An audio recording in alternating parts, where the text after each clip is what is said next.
ये जो तस्वीरें लगातार पश्चिम उत्तर प्रदेश से लेकर उत्तराखंड से सामने आ रही हैं, क्या ये उपद्रवी नहीं है? क्या इन्हें उपद्रवी कहना गलत होगा? और क्या मजहब देखकर या त्योहार देखकर कार्रवाई करेगा प्रशासन और पुलिस? मकसूद, सबसे पहले तो आपने इस विषय को छेड़ा कि वो उपद्रवी है या नहीं। निसंदेह किसी भी तरीके से किसी भी यात्रा को अगर कोई व्यक्ति भंग करता है तो वो उपद्रवी ही कहलाता है, चाहे वो मोहर्रम के अंदर में हो, चाहे वो कावड़ के अंदर में हो, चाहे वो कहीं पर भी हो। बिल्कुल। लेकिन उस व्यक्ति को या उस उपद्रव को या फिर सरकार उस पर कोई एक्शन ले, उससे पहले ही जब उस पर स्टेटमेंट आने लग जाती है तब उससे हमारे को चिंता जतित होती है और तब उसमें धर्म और मजहब की बात शुरू होती है।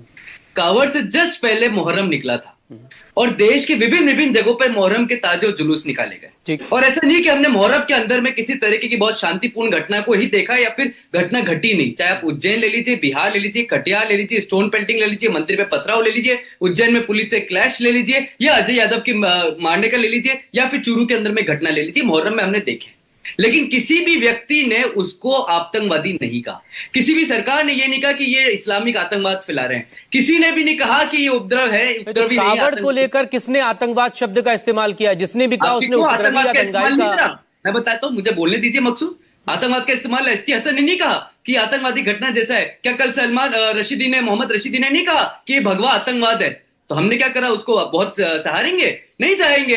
अगर आप उपद्रवी को उपद्रवी कहेंगे और आतंकवाद से दूर रखेंगे तो समझ में आता है, लेकिन मोहर्रम के समय पे हो जाता है तब आतंकवाद नहीं है, तब वो जिहादीपन नहीं है, तब वो इस्लामिक आतंकवाद नहीं है। वो क्या है? वो उपद्रव है, वो सरकार का फेलियर है भाई। लेकिन इस देश के अंदर में कावड़ आती है तो सबका ज्ञान क्यों चालू हो जाता है मकसूद? कोई इसको आतंकवादी घटना कह देता है, कोई इसको उपद्रव कहता है, कोई इसको आतंकवाद कहता है, कोई बेरोजगार कह देता है, कोई नफरत की यात्रा कह देता है। क्यों दिग्विजय सिंह ने इसको नफरत की यात्रा नहीं बताई ना?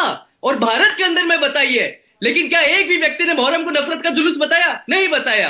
क्यों? क्योंकि उपद्रव कहीं भी हो सकता है। लेकिन उस उपद्रव को लेते हुए आतंकवाद से किसी यात्रा को जोड़ना धर्म का अभद्रता नहीं है, बल्कि उससे दिखाता है कि आपकी नफरत कैसे है। और यही समाजवादी पार्टी के जो लोग बैठे हैं, जो अलग पीढ़ी यात्रा निकाल के कावड़ को बांट रहे हैं, यही समाजवादी के लोग अपने ही सांसदों को, जो दलित समाज से आते हैं, स्वामी प्रसाद मौर्य को रामचरितमानस जलाने में प्रयोग करता है, तो रामजी लाल सुमन को बाबर के लिए छाती ठोकने और महाराणा प्रताप के लिए गद्दार करने के लिए प्रयोग करते हैं। कहां चले जाते हैं जब 1995 का गेस्ट हाउस इंसिडेंट हुआ था? कहां चले गए जब अंबेडकर के साथ अपना पोस्टर लगाते जब विरोध हुआ था? कहां चले गए जब काशीराम के विरुद्ध में ये बोले थे? कहां चले गए जब अंबेडकर नगर का नाम बदला था? कहां चले गए जब बुद्ध की प्रतिमा को तोड़ा गया था? मिलाकर अगर मजहब का नाम लिया जा रहा है या इसके बीच में मजहब का जिक्र हो रहा है तो राजनीतिक फायदे और नुकसान के लिए ही हो रहा है।